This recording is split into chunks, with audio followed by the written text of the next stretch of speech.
Se eu tiver uma doença que acometa o córtex pré-frontal, a cápsula interna, o bulbo ou a região anterolateral da medula, essa doença vai se manifestar como a doença do primeiro neurônio motor. Se eu tiver uma doença que acometa a região anterolateral da medula ou o nervo periférico, isso vai se manifestar como uma doença do segundo neurônio motor. Se eu tiver uma doença que o problema seja na placa motora, seja na fenda pré-sináptica, seja na fenda pós-sináptica, isso é uma doença da placa motora. Se eu tiver uma doença que acometa o músculo, isso é uma doença muscular. Qualquer dessas condições vão causar fraqueza muscular. Deu para entender? O que é que me faz pensar? Isso aqui é a fisiologia, né? Agora vamos para a semiologia. O que é que me faz pensar que eu estou diante de uma doença do primeiro neurônio motor?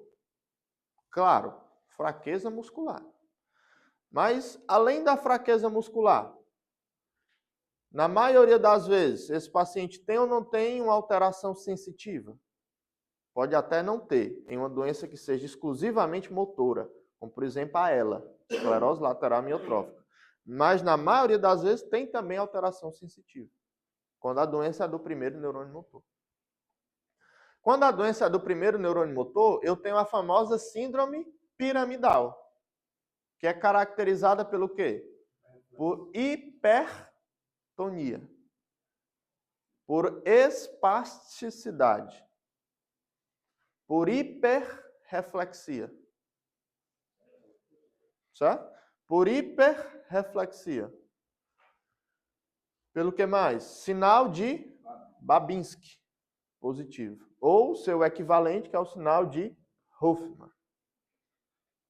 Certo? Então, se eu estou diante de um paciente que tem uma fraqueza muscular, que na maioria das vezes ele tem também alterações sensitivas, que, além de tudo isso, ele tem hipertonia, ele tem espasticidade, ele tem hiperreflexia, ele tem um sinal de Babinski ou sinal de Hoffman, até que se prove o contrário, aonde está o problema?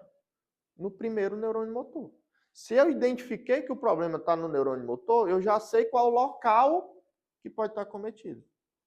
Voltando aqui de trás para frente, ou é a região anterolateral da medula, ou é o bulbo, ou é a cápsula interna, ou é o córtex pré-frontal. Anterolateral da medula não é o segundo? Também, porque é onde eles se conectam, né? Deu para entender? O que é que me faz pensar? Aí aqui, pessoal, vale a pena eu citar aqui uma exceção, né? Como tudo na vida, aqui também entra uma exceção. Existem algumas condições que são exceção a essa regra, que é uma doença do primeiro neurônio motor, mas naquele momento inicial a manifestação é diferente, que são aqueles quadros hiperagudos. Choque medular.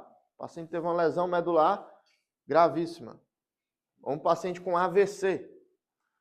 Naquela fase aguda, apesar de ser uma doença do primeiro neurônio motor, ela vai parecer muito mais com a doença do segundo neurônio motor. Mas com questão de horas a dias, vai se manifestar como uma doença do primeiro neurônio. Ou seja, os quadros agudos e hiperagudos do primeiro neurônio motor, que é o que a gente chama de choque medular, foge a tudo isso que eu disse. Apesar de que algumas horas depois começa a aparecer tudo isso que eu falei. Certo? Quando é que eu penso que a doença está no segundo neurônio motor? É o oposto da síndrome piramidal. É o paciente que tem hipotonia. É o paciente que tem É o paciente que tem hipotonia. É o paciente que tem hipotrofia ou até mesmo atrofia. É o paciente que tem hiporreflexia ou até mesmo arreflexia. E uma alteração que também é muito comum nas doenças do segundo neurônio motor é miofasciculações. Certo? E naturalmente, né, por ser um nervo que conduz ali a informação, muitas vezes esse nervo não conduz somente a informação motora, ele também conduz a informação sensitiva. Então, assim como as doenças do primeiro neurônio, boa parte das vezes eu tenho alterações sensitivas também. Pode ter só alteração motora? Pode. Como exemplo clássico, a ELA. A ELA é uma doença puramente motora que acomete tanto o primeiro como o segundo neurônio motor. Os dois. Certo? Eu já atendi um paciente com ela lá na Unifor. Ele tinha exatamente tudo. Hiperreflexia, a língua dele tremia, me esqueci o nome. Mio-fasciculações. Tudo. Ele é surdo. Coitado. Né? Então, o que eu estou querendo dizer é o seguinte, quando eu tenho uma doença seja do primeiro como do segundo neurônio motor, é mais frequente que associado a essa síndrome motora eu tenha também alterações sensitivas. Apesar de que sim, podem haver apenas alterações motoras. Certo? Então, se eu identifiquei que o meu paciente ele tem hipotonia, ele tem hipotrofia ou atrofia, ele tem hiporreflexia ou arreflexia, ele tem miofasculações, então identifiquei onde está o problema. O problema está onde? No segundo neurônio motor. Agora vamos voltar lá para a anatomia, de trás para frente.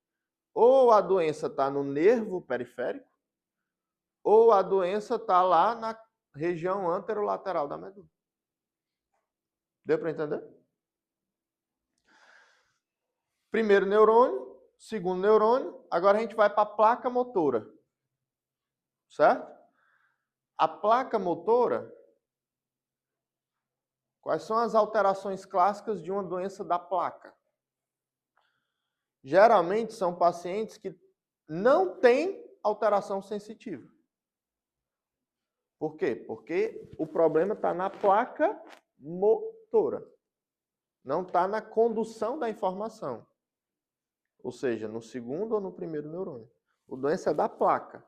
Então, esse paciente, geralmente, ele não tem alteração sensitiva. Certo? Os reflexos costumam estar normais. Certo? O trofismo costuma estar normal. Não costuma ter esparticidade. E nem flacidez. Ou seja, parece normal, mas está fraco. Certo? E essa fraqueza, geralmente, ela tem um padrão, na maioria das vezes, decremental. Ela tem um padrão de fatigabilidade. Na maioria das vezes. Por quê? Porque qual é a principal doença, já adiantando aqui o próximo passo da discussão, que é falar das etiologias, qual é a principal doença que envolve a placa motora? É a miastenia gravis, que tem como característica clássica a fatigabilidade. Ou seja, à medida que eu vou fazendo movimentos repetidos, o paciente vai piorando a força. Como é que a gente testa isso? Seu fulano, conte aí até 10. Ele vai contar 1, 2, 3, 4, 5, 6, 7, 8. Quando ele chega lá no 30, ele começa a ficar disfônico. Por quê? Porque vai gerando a fraqueza da musculatura. Seu fulano, deixa o braço levantado. Ele vai deixar, vai ficar ali alguns segundos, vai chegar um momento que ele vai começar a baixar. Por quê? Porque fadigou. Certo? Seu fulano fica olhando para o teto. Ele vai ficar olhando para o teto. Mas chega uma hora que ele vai ter o quê? Pitose. Por quê? Porque fadigou. Seu fulano, fica levantando aqui dessa cadeira, sentando, levantando. Ele senta, levanta, senta, levanta, senta, levanta. Mas chega ali na quarta, quinta vez, ele já não consegue mais. Certo? Ou seja, tem a fatigabilidade. É uma alteração que classicamente deve nos fazer pensar em uma doença da placa motora. Porque a principal doença da placa motora, que é a miastenia gravis, tem esse padrão clássico. Certo?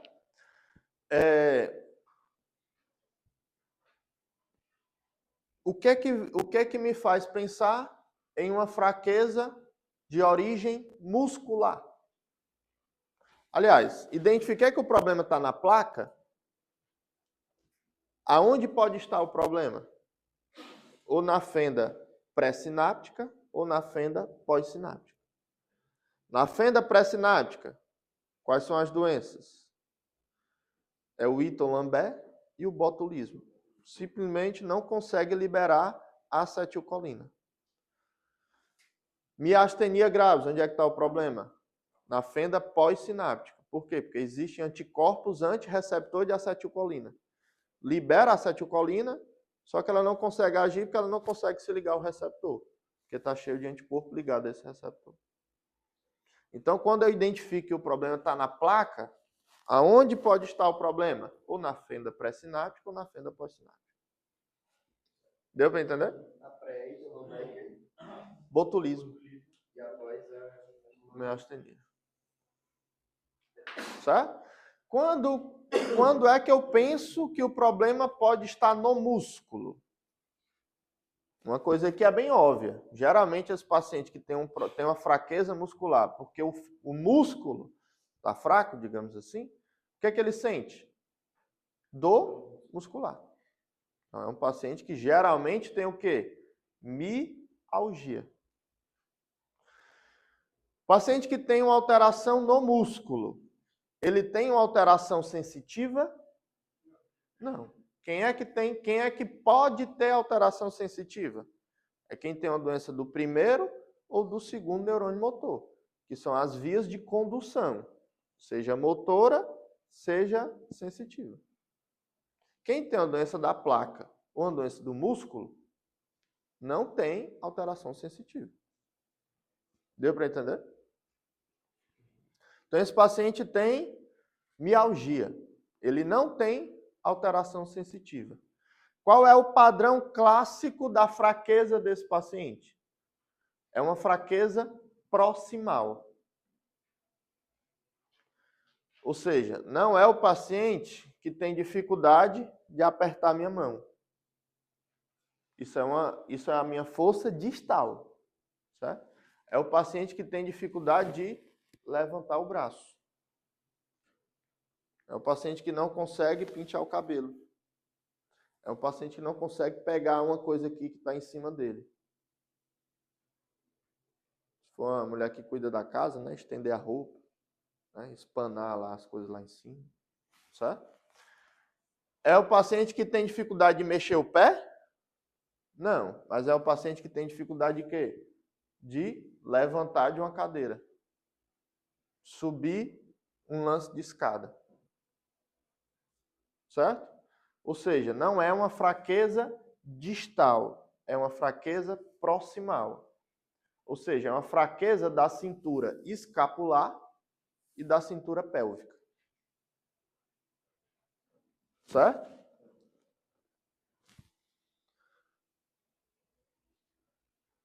Quais são as principais doenças ali? São as doenças lá do músculo, né? A gente vai já chegar nesse ponto.